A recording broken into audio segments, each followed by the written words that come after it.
Good morning,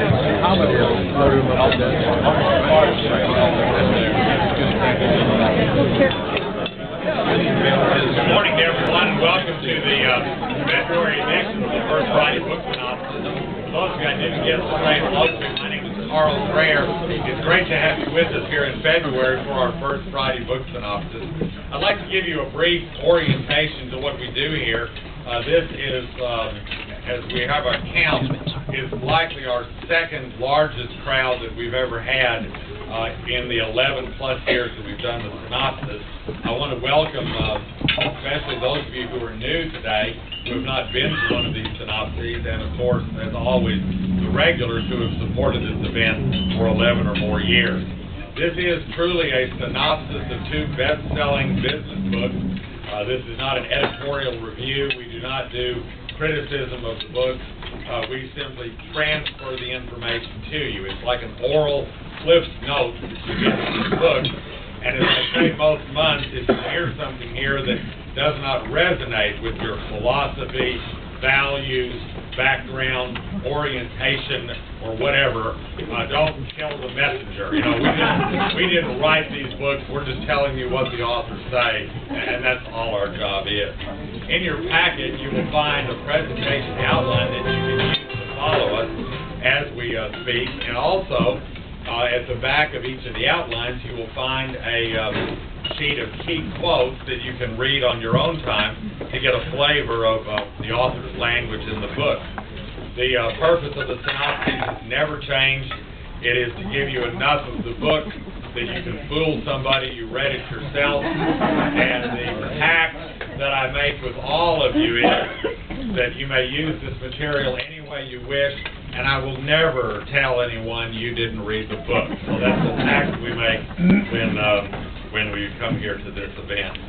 I'd like to start then with the book by Kouzes and Pozner. If you would go to that part of the presentation outline in your packet with the Kouzes and Pozner book on leader legacy.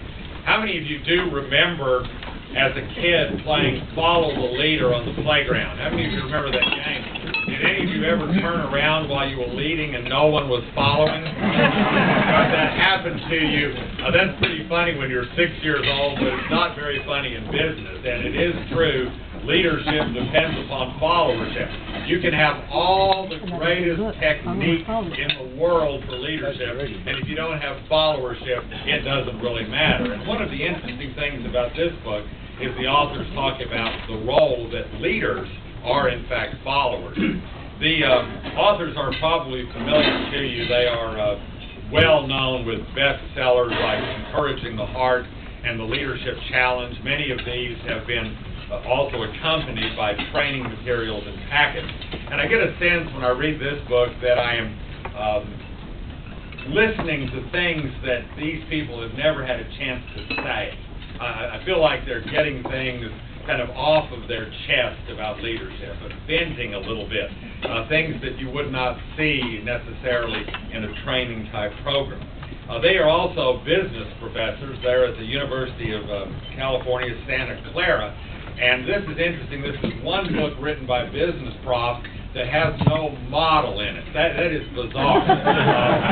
Every book you see from business prof, there's some kind of linear model or loops or boxes and so forth. And I looked for it, and I didn't see one here. So I did give you in the presentation outline the organization of the book. They have four parts that they cover, and on the right-hand side of the table, these are the names of the chapters that they cover, and there is an afterword that they wrote about legacy.